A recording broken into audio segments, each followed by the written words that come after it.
একসময় এই পৃথিবীতে মানুষ ছিল না। তখন আল্লাহ তাআলা ফেরেশতাদের বললেন যে তিনি পৃথিবীতে তার খলিফা প্রতিনিধি সৃষ্টি করতে চান। ফেরেশতারা কিছুটা সংশয় প্রকাশ করলে আল্লাহ বললেন, যা আমি জানি তোমরা তা জানো না। এরপর আল্লাহ তাআলা পৃথিবী থেকে মাটি সংগ্রহ করলেন এবং সেই মাটি দিয়ে তার প্রথম মানব সৃষ্টি করলেন। তার নাম আদম আলাইহিস সালাম। যখন আদমকে যদি জীবন দেয়া হলো, আল্লাহ তাকে সব কিছুর নাম শিখিয়ে দিলেন। এরপর আল্লাহ ফেরেশতাদের সামনে আদমকে যদিকে উপস্থিত করে কিছু প্রশ্ন করলেন। আদমকে যদে সেই সব প্রশ্নের সঠিক উত্তর দিলেন। আল্লাহ তখন ফেরেশতাদের বললেন, আমি কি তোমাদের বলিনি যে আমি আকাশ ও পৃথিবীর অদৃশ্য বস্তু সম্পর্কে জানি? এরপর আল্লাহ তাআলা সমস্ত ফেরেশতাকে নির্দেশ দিলেন যেন তারা আদমকে যদিকে সম্মান জানিয়ে সিজদা করে। আল্লাহর নির্দেশ পেয়ে সমস্ত ফেরেশতা সিজদা করলেন, শুধুমাত্র ইবলিস শয়তান ছাড়া। ইবলিস অহংকার করে বলল, আমি আগুনের তৈরি আর আদম মাটির তৈরি, আমি কেন তাকে সিজদা করব? ইবলিসের এই অবাধ্যতা ও অহংকারের কারণে সে চিরকালের জন্য আল্লাহর রহমত থেকে বিতাড়িত হল।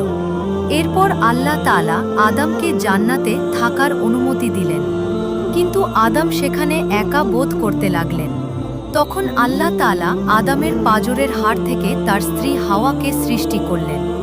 আল্লাহ তাদের দুজনকে বললেন, তোমরা দুজনেই জান্নাতে যেখানে ইচ্ছা স্বাচ্ছন্দ্যে পানাহার করো, তবে এই গাছটির কাছেও যেও না, তাহলে তোমরা জালিমদের অন্তর্ভুক্ত হবে। ইবলিস যে তখন থেকে আদমের শত্রু হয়ে গিয়েছিল, সে সুযোগ খুঁজতে লাগল। সে গোপনে আদম ও হাওয়ার মনে কুমন্ত্রণা দিতে শুরু করল। সে শপথ করে বলল যে এই ফল খেলে তারা চিরকাল জান্নাতে থাকবেন বা ফেরেশতা হয়ে যাবেন। শয়তানের ধোঁকায় পড়ে আদম ও হাওয়া সেই নিষিদ্ধ ফলের গাছটির ফল খেলেন। ফল খাওয়ার সাথে সাথেই তাদের জান্নাতের পোশাক খসে পড়ল এবং তারা নিজেদের ভুল বুঝতে পারলেন। আদম ও হাওয়া নিজেদের ভুলের জন্য গভীরভাবে অনুতপ্ত হলেন। তারা আল্লাহর কাছে এই দোয়া করলেন, হে আমাদের রব, আমরা নিজেদের প্রতি জুলুম করেছি। যদি আপনি আমাদের ক্ষমা না করেন এবং আমাদের প্রতি দয়া না করেন, তবে আমরা অবশ্যই ক্ষতিগ্রস্তদের অন্তর্ভুক্ত হয়ে যাব। আল্লাহ তাআলা দয়ালু, তিনি তাদের এই বিনয়ী দোয়া কবুল করলেন। কিন্তু যেহেতু তারা নিষিদ্ধ ফল খেয়ে আদেশ লঙ্ঘন করেছিলেন, তাই আল্লাহ তাদেরকে পৃথিবীতে পাঠিয়ে দিলেন। পৃথিবীতে এসে তারা আল্লাহর কাছে ক্ষমা চাইতে থাকলেন।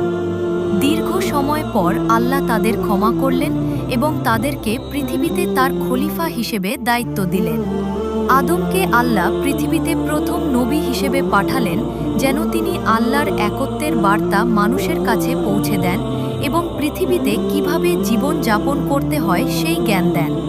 এভাবেই আদম ও হাওয়া পৃথিবীতে মানবজাতির সূচনা করলেন এবং তাদের মাধ্যমেই পৃথিবীর বুকে মানুষের জীবন শুরু হল।